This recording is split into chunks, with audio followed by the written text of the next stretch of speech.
Hello, welcome to this promotional video about the Bridgewater State University Art History program. I'm Associate Professor Jonathan Sherland, and I have 4 of my colleagues with me, as well as 4 students, to tell you a little bit about the history of our program, some of the things that make it distinctive, and some of the things that art historians do, both as students and also for careers. Over the next 30 minutes, you'll hear 9 different distinctive voices about the program. And hopefully it will give you a good overview of the kind of things that we've been doing over the last few years. The program itself is one that's connected very strongly to the art department more broadly, but as you can see on the screen, these are some of the topics that we're going to focus on today, both about what you can do with an art history degree, the distinctiveness of our program, some perspectives of our students, and then some of the particular things that we do that makes our program distinctive. But we'll start with what art history is, so what you might be expected to do. And art history is the examination of visual cultures and also lived and built environments in social, political, and historical contexts. We analyse works of art as material objects, but also as unique moments of social and historical distillation that condense the ambitions, achievements, conflicts, and ideologies of the culture and region in which they were made. Art communicates our shared histories, and as such is essentially the study of human expression. Art history also develops an understanding of the essential role of art and artists in society. It fosters a special sensitivity to the ways in which visual and material things make meaning in the world. And art historians develop ways to translate from the visual to the verbal and cultivate the skills of critical looking and visual literacy. Ultimately, we try to understand a world that is largely presented to us as visual information. Studying art and its histories helps to foster our imaginations. It taps into the essence of being human. It connects with our strongest fears, dreams, and feelings, and also helps us appreciate cultural diversity. And as a result, it helps us cope with life as well as understand it. What can you do with an art history degree? Well, there are lots of jobs in related fields, as you can see on the screen here. Some of these require an advanced degree after a BA, but some do not. But we have also been very successful in helping our students gain access to graduate programs, both in the United States and in other countries. And more generally, an art history degree prepares students with skills useful for a whole wide range of professions. Some of those skills include sophisticated oral and written communication skills, the ability to identify, assess, and analyze research materials, the ability to create, problem solve, and technological skills related to visual and verbal communication. And I think in our current economy, employers are looking for people who are not solely trained with vocational skills, which often become obsolete in the workplace, but rather for people who know how to learn, research, problem solve, and communicate. And it's in this respect that art history training is a great asset, particularly in societies in which information is expressed in increasingly visual terms. Pass it over now to Professor Beatrice St. Laurent to tell you a little bit more about the history of the art history program at Bridgewater State University. Over to you, Beatrice. Hello, I'm Professor Beatrice St. Laurent, and I'm going to communicate some information about the history of the program. It began quite slowly as an art history minor, integrated into the studio program at the university, then the college.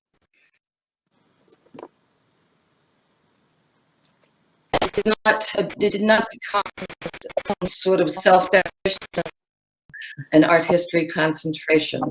And that concentration was one of 7 within the department at the time. And that could be attached to a studio major, or independently, you could become an art history concentrator. We began to work on the creation of the major very much in the same vein at the same time. And then in 2014-15, we actually had the approval of the major, and we have been successfully graduating students since then. There are currently 4 permanent professorial faculty in the department in art history. Professor Jonathan Sherland, Professor Andres Montenegro Rosero, and Professor Sean McPherson. And I pass it back to you, Jonathan. Thank you, Beatrice. We'll now hear a little bit from Assistant Professor Andres Montenegro about the particular structure of our art history major. Thank you, guys, and it's a pleasure to be here joining you guys. Now, our program in art history at BSU offers both majors and the minor, so you can either be a major and a minor in our program, and it is closely related to studio art, which allows you to double major really easily in both of these two disciplines. Our program also offers great flexibility, which allows you to link it to other areas of studies on campus that you might be interested in, such as religious studies, Latin American and Caribbean studies, or African studies. We have a required block of courses, which include a studio foundation course, because we want you to learn how to make art as an important understanding of how to discuss art making. And there's also a block of required courses that provide a global understanding of art history and its very multiple versions, its many multiple histories. We also ask that you take a course in a foreign language, at least 6 credits in a foreign language. This could be Spanish, Portuguese, Japanese, whichever language works best for you and your program. And we also ask that you take a history and an anthropology course, trying to link our disciplines to other disciplines also within the university. You'll see that our minor, precisely because it creates these links, is very flexible, and it will adapt to your needs and your interests. With that, I'll turn it back to Jonathan so that we can continue discussion about other aspects of the program. Great, thank you, Andres. I'd now like to pass things over to Associate Professor Sean McPherson to tell you a little bit more about how the art history program relates to the broader Bridgewater State University community. Hi, everybody. I'm so happy to be here with all of you. I just want to say a few words really about the way in which our program and our department is so closely connected across the campus. And so one of the things that's, I think, very important about our program is, as you saw from Professor Montenegro's introduction, that it's very focused upon the kind of global scope of visual cultural production. And so we're necessarily very connected with other departments on campus and other programs. For example, Professor Saint-Laurent, even before the formal introduction of the major, was very closely connected with various initiatives in the Middle East Studies program, and also in travel courses, a number of very innovative travel courses that involved student research. Professor Montenegro is the area coordinator for Latin American and Caribbean Studies. I've served as coordinator for the Asian Studies program. Professor Sherland has done a lot of work with African Studies. And in addition to the study tours organized by Professor Saint-Laurent, we also have a Tanzania study program by Professor Sherland. We're developing a Japan study program.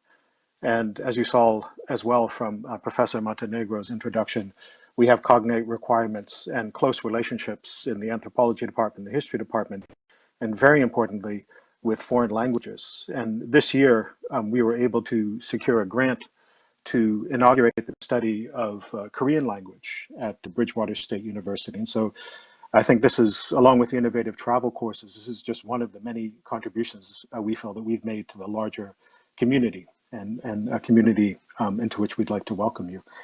I'll turn it back over to you, Jonathan. Thank you, Sean. We'd now like to give you an opportunity to hear from 4 of our excellent undergraduate students currently near to completing the programme. First of all, we'll hear from Charlotte Herden, and she'll tell you a little bit about our emphasis on global perspectives, study abroad opportunities, and internship experiences. So Charlotte, please, over to you. Hi, so I ended up at BSU particularly because I wanted a solid art history program, and a lot of the private schools that I was looking at didn't really offer me one. I chose art history upon leaving high school because I found out that I liked a multiplicity of disciplines such as history, studio art, linguistics, and this was really the only major that was going to cover all of that.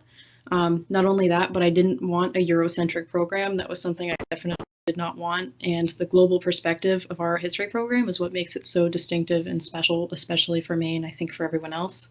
It's going to offer me quite an edge in the workplace as we come from a country that's quite diasporic in its identity. In terms of study abroad and internships, my degree has taken me to some really unique places. I just recently came back from a semester in Spain, and while I was in Spain, I was able to visit a lot of museums, which helped me get a more personable account of a lot of the art that I have studied in class, including a trip I took to London, which actually was able to relate back to my minor in Latin American and Caribbean studies when I saw the Untitled fountain in the Tate Modern, which was a very special moment for me.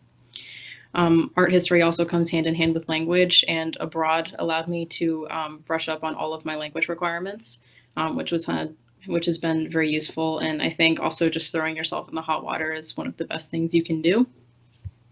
I've also been able to get some unique opportunities in terms of internships with my major. I had the chance to learn how to properly identify and maintain 8-day clocks that were anywhere from 100 to 200 years old when I worked at the Willard House and Clock Museum. My favorite internship that I've had so far, that I've been working in about a year now, is registering and managing the art collection at the Ames Mansion in Easton. This is super fun for me because I have little management and I'm able to get hands-on with all of the art and objects and register them myself, which has been a really large learning curve, which I'm only qualified for because of my major. And it's also just a really fun place to work at because it's seen in a lot of movies because of what a great location it is. Art history has given me an incredibly unique and interesting opportunity in terms of internships abroad and just the classes I've taken. And it motivates me to have the confidence to go after really great opportunities that I wouldn't have been able to be confident in prior. And that's about all I have to say. Great, thank you, Charlotte, for that. I'd like to ask Molly Richards to tell you a little bit more about the variety of programs on offer in the art history department, and also the synergy that we have with art studio practice at BSU. So when I first came to BSU, I took my first art history class my freshman year, and I was instantly hooked. Upon enrolling, I was an undecided major with vague ideas of becoming a studio focus or an education focus.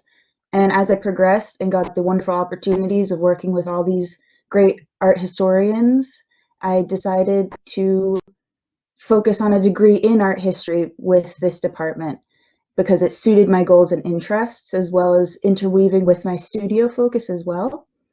My BSU art history experience has definitely been one of discovery and exploration, and during these strange times, it's also been like an island in the storm.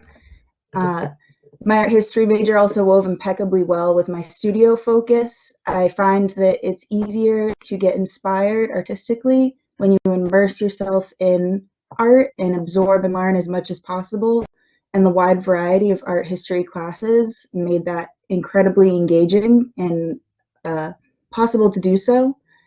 One of the best parts of the art history department is the growth that it continuously is going through. Even in the past few years of the courses that I've taken and the time that I've been in the department, the number of courses offered has grown numerously, as well as the quantity and opportunities that the degree offers. So I think overall the course is growing impeccably well, and it only is going to further enhance the future options that it allows its students to use. Back to you, Professor Sherland. Thank you very much, Molly. Now we'll hear from David DeSuto, who'll tell you a little bit about our emphasis on museum and gallery field trips, and also on interactions between faculty and students. Thanks, Dr. Sherland. It's a pleasure to be here. I'm David DeSuto. I'm a senior art history and English major, graduating this semester.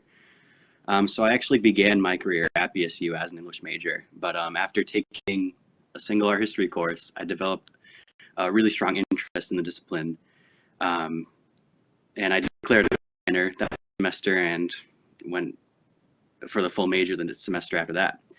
I think one thing that really attracted me so strongly to the program was the global and interdisciplinary perspective, which forced me to step out of my comfort zone and learn about subjects that I don't think I would have taken it upon myself to pursue on my own, things like history and studio arts.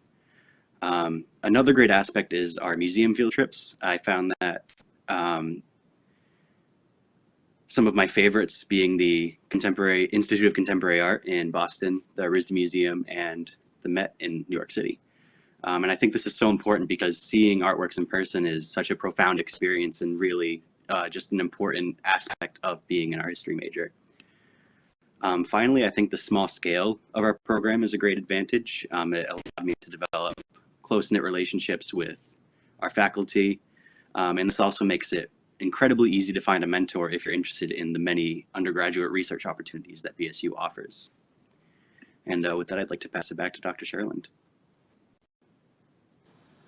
Thank you, David. And talking of undergraduate research opportunities and mentorship between students and faculty, that's a great segue into hearing a little bit now from Olivia Engelhardt, another one of our graduating seniors, about opportunities for research and directed studies in the art history program.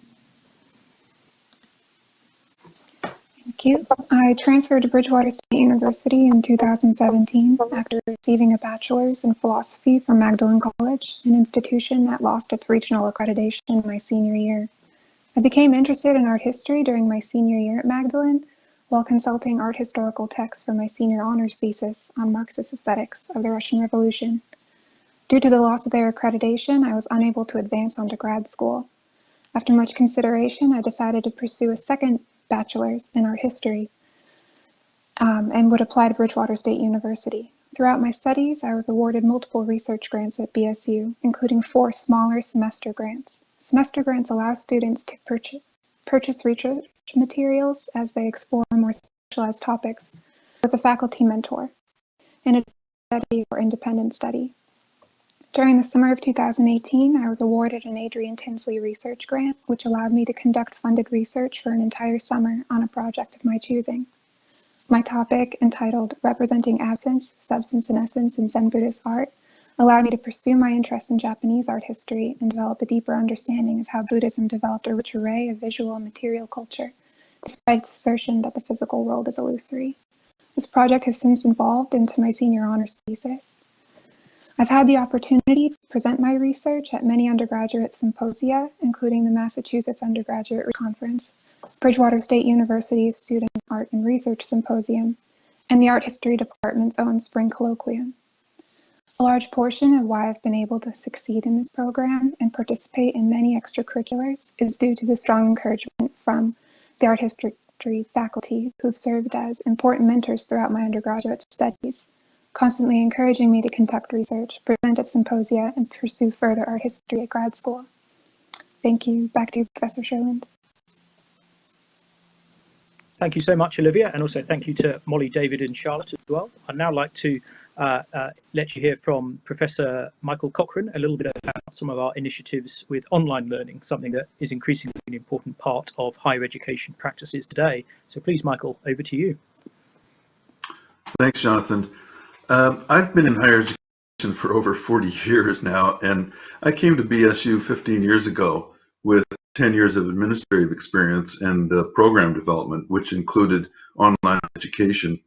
After 5 years at BSU, I proposed to the chair at that time that a survey course could be taught online, and I received her approval to proceed. I began with that one course, working with the great IT people at BSU, and it has expanded drastically since then, particularly now with new online learning systems like Zoom and Blackboard Collaborate. Now, after 10 years, we have 3 instructors teaching over 12 sections of global survey courses each year, and this will be continuing to expand in the future. About 8 years ago, I started handing out questionnaires, online questionnaires in my courses, to determine how many hours a week students were working outside of school. Through the questionnaires, I have observed that students work from anywhere from 10 to 50 hours, 50 hours each week in addition to their classes at BSU. Because of that, online courses, online art history courses are always full, and they provide a tremendous asset to the department and the art history program at BSU. So back to you, Jonathan. Thanks.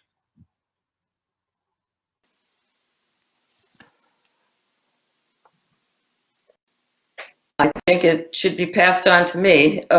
This is Beatrice St. Laurent, Professor Beatrice St. Laurent, and I'm going to speak to you about the relationship with exhibitions in the program and I come to the program very early on in the 90s, actually, but I come with a background in studio art. I have an undergraduate degree in studio. I'm one, I think, of two of the art history faculty who have undergraduate studio degrees. And I've always been interested in working with exhibitions. And they were always collaborative. It's been interesting. Many of them shown in the Anderson Gallery, shows of Moroccan glass negatives. That was a collection that I curated and conserved in Morocco. Also 2 exhibits of a Bridgewater Foundation member of Russian photography and prints. And also, students have always been engaged with this, particularly with the Morocco exhibition, where students actually, in my honors section of the history of photography, did all the labels and did research on the collection and helped hang the show. Another exhibition was a collaborative exhibition for an international conference in Jerusalem that was held at Providence College. And that was co-curated with the curator at Providence College, with a collection of early photographic negatives of Jerusalem. And actually, a couple of my students in one of my classes actually prepared the labels for that particular exhibition. There are also plans to have an exhibition of the Japanese print bequest in the near future, I believe. And with that, I will pass it back to Jonathan. Thank you very much, Beatrice. I'd now like to ask Sean to take over again to tell us a little bit more about our commitments as a department and as a programme to opening up the discipline to a wider range of students than has previously been the case. Thank you so much, Jonathan. I think one of the things that really is very special, not only about our program, but also about our institution, is just that it's a very welcoming and diverse environment. And there's a lot of recognition of the specific challenges that students from first-generation college student and working class backgrounds face. So one of the many ways in which our department's been involved with the broader community here is through a group called Class Beyond the Classroom. This is a group that advocates for greater student success and access to higher education, especially for students, again, from first generation and working class backgrounds. And there's also a first generation college student group called Gen 1 that I brought every year to the First Generation College Student Summit. And so you see an image here of us at this conference at Williams College in 2016. And the students put together very interesting panels. For example, at the upcoming First Gen Summit at Worcester State University, we'll have a panel on the challenges that first generation students face in pursuing careers and education in the arts. And it's just one of many ways, again, in which our program, I think, sort of defies the stereotype of art history as a very kind of elitist discipline that isn't really open to participation by all.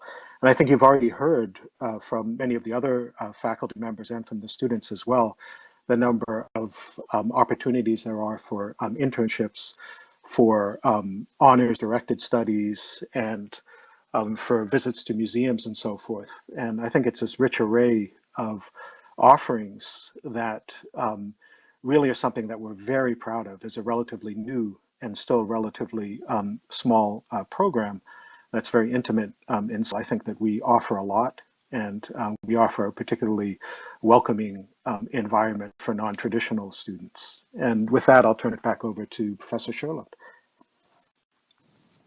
Thank you so much, Sean. And in connection to opening up the discipline to a wider range of students, I think another distinctive feature of our programme concerns the efforts to use art and art history to pursue a range of social justice initiatives.